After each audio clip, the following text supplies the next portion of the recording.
bienvenue à la chaîne Club des Valeurs. Je m'appelle Michael Ravaneda, je suis ingénieur, analyste financier et aujourd'hui on va parler des actions et des attentes pour 2024. Sur l'image de la vidéo, vous avez vu que je vais vous donner les noms des 5 sociétés américaines pour investir en 2024. Je trouve des sociétés de qualité, mais je vais faire plus que ça. Je ne vais pas vous donner les poissons, mais la canne à pêche. On va faire beaucoup de choses ensemble. Je vais vous donner des noms de plus de 5 sociétés et je vais aussi partager un outil bonus avec tout le monde qui va rester jusqu'à la fin de la vidéo avec moi. Quelles sont les attentes pour 2024, les actions?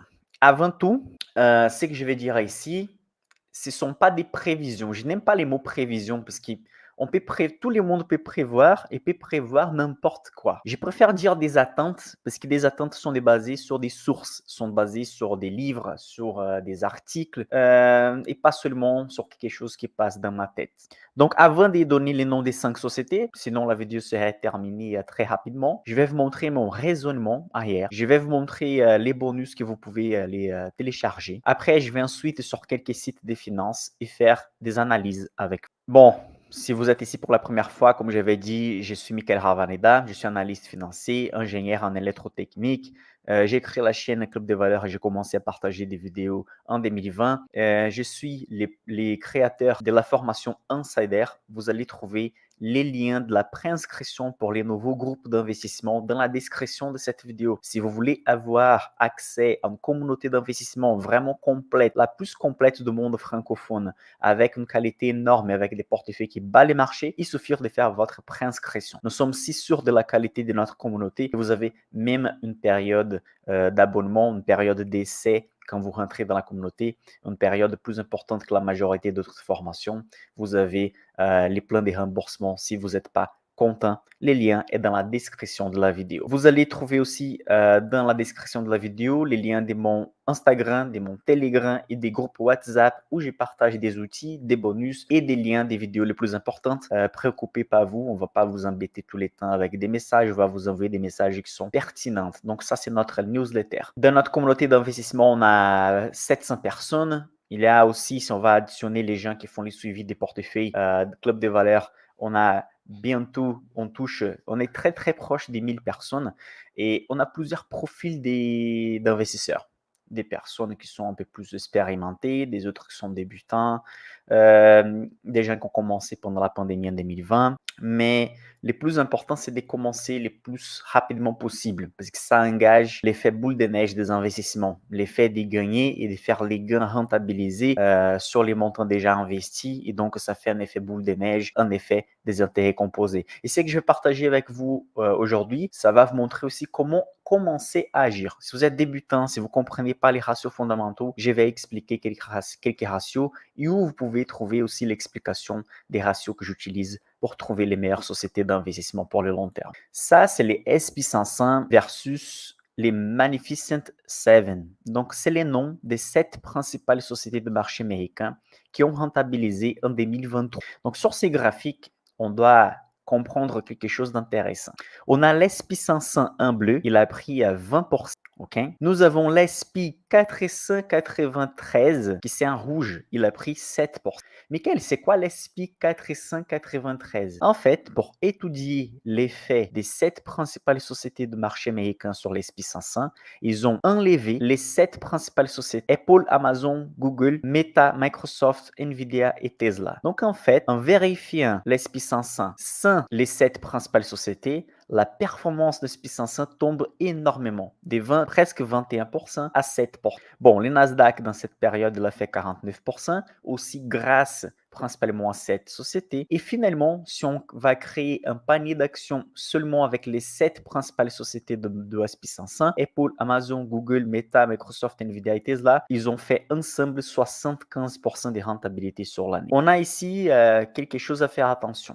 Déjà, presque toute la rentabilité de SP500 était grâce à 7 sociétés, on va dire une vingtaine de sociétés, mais principalement à 7. Si on enlève les 7 du portefeuille de SP500, la performance était comme la moyenne historique de 7%, mais en ajoutant l'SP500 complet, il a fait 20%. Donc, ça veut dire qu'il y a peu de sociétés qui ont remporté la rentabilité de SP500. Ici, il y a un autre graphique et sur ces graphiques, on va voir la valorisation de SP500. Avant de zoomer un peu sur l'image, on va analyser toujours la valorisation valorisation de quelque chose pour estimer si les prix il est juste. C'est la même chose dans l'immobilier. On va analyser deux appartements dans les mêmes quartiers, plutôt avec les mêmes niveaux.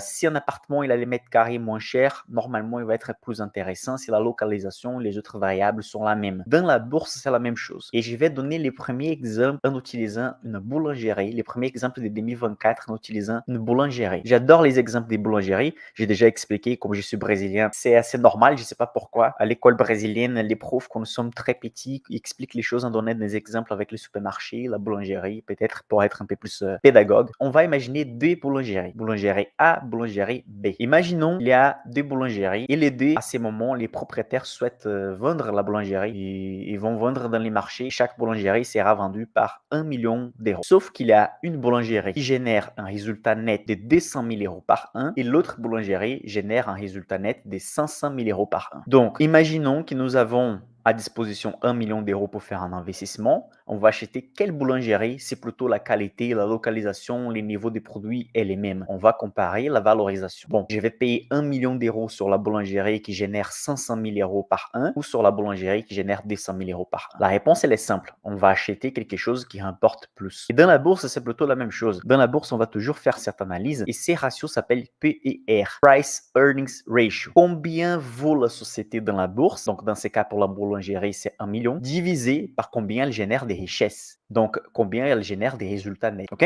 Donc, cette étude, elle peut être faite pour les SP500. Donc, ils vont calculer la moyenne des valorisations des 500 sociétés de marché américain. Sauf qu'ici, ils ont comparé l'SP500 sans les 7 principales sociétés. Et ils ont comparé avec l'SP500, pardon, ils ont fait les graphiques pour l'SP500 sans les 7 principales sociétés. Ils ont créé aussi les graphiques pour les 7 principales sociétés qui c'est en bleu clair. Ici, on voit que la valorisation des principales sociétés, des Magnificent 7, la valorisation c'est 29. Donc ça veut dire que si quelqu'un qui est milliardaire souhaite acheter ces sociétés, il doit payer 29 fois plus cher que les résultats qu'elle génère. L'SP500 a une valorisation de 19 et l'SP500 sans ces 7 sociétés tombe à 16. C'est plutôt la moyenne historique. Donc, on voit sur ces graphiques-là que la valorisation des principales sociétés des technologies est largement exagérée, surtout en regardant la performance depuis 2014. C'est vrai que la Nvidia, qui a doublé les résultats nets dans cette période, qui a présenté des excellents résultats, Meta, qui était en mauvaise situation fin 2022 et qui a pris une bonne position dans les marchés avec une évolution des gains, mais la valorisation de ces sociétés sont très cher. Ici, nous avons un autre ratio qui s'appelle PEG ratio. En imaginant ces ratios qu'on a vus précédemment, que c'est les PER, c'est la capitalisation, combien vaut la société divisé par son résultat. Normalement, plus petit c'est cette valeur de PER. En anglais, ils appellent ça des PE, donc PE. Plus petite cette valeur, normalement, c'est mieux valoriser la société. C'est moins cher du point de vue de l'investisseur. Et les PEG ratios, c'est ces ratios-là, PER, divisé par la croissance de la société. Donc, par exemple, on suppose que la boulangerie vaut 1 million et elle génère 200 000 euros des résultats nets. 1 million divisé par 200 000, ça veut dire que les PER vaut 5. La société, dans les marchés, vaut 5 fois les résultats qu'elle génère. Maintenant, si la croissance de la société, c'est de 5% par an, donc on va découvrir que les PEG ratios, c'est 1. Parce que 5 divisé par 5, ça va donner 1. Donc, c'est le niveau des PER, niveau des valorisations, divisé par la croissance, un pourcentage. Normalement, si le PEG ratio est inférieur à 1, on dit que les marchés, il est bien. On dit que les marchés ou la société possèdent une croissance importante par rapport à la richesse qu'elle génère. Bon, on voit ici sur ces graphiques, les graphiques en bleu clair, on a les Magnificent 7, donc les 7 principales sociétés. Ces ratios, il est à 1,7. Et on a la moyenne de marché américain avec 0,80.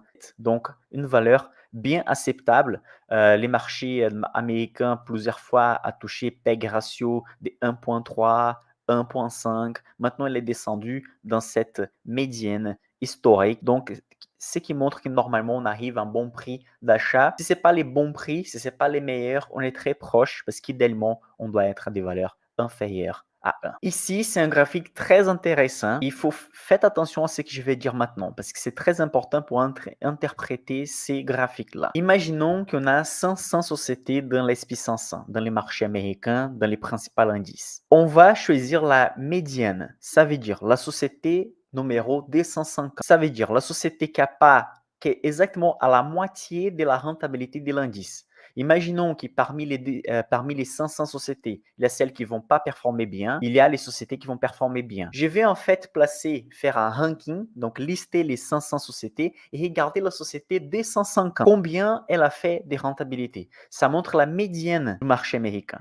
Et donc, ces graphiques, ils comparent combien la société des 150 a rentabilisé par rapport à la moyenne de l'indice. Ce que ça va nous donner en fait en ordre d'idée si la majorité des sociétés de SP500 sont rentables ou pas. Et en 2023, seulement 72% des sociétés, en fait, 72% des sociétés de SP500, ils n'ont pas performé bien mieux que l'indice des préférences. Et la différence entre la société médiane par rapport à l'SP500 était de 16% de rentabilité. Donc, ça veut dire que l'indice a performé beaucoup mieux que la société médiane. Donc, en grosso modo, c'est une façon de dire que la majorité des sociétés n'ont pas performé bien l'année dernière. Et finalement, ici, nous avons les PE ratios, donc les ratios des valorisations comparés à plusieurs indices. Donc, les Magnificent 7, ici c'était dans les pics historiques l'année dernière, l'SP500 équilibré avec les mêmes poids pour toutes les sociétés. Ici, nous avons des indices des pays émergents. Donc, on voit en fait que la valorisation des sociétés tech aux États-Unis, c'est une des plus élevées historiquement. On a analysé des données depuis 2010 et peu de fois, on a trouvé une valorisation si chère.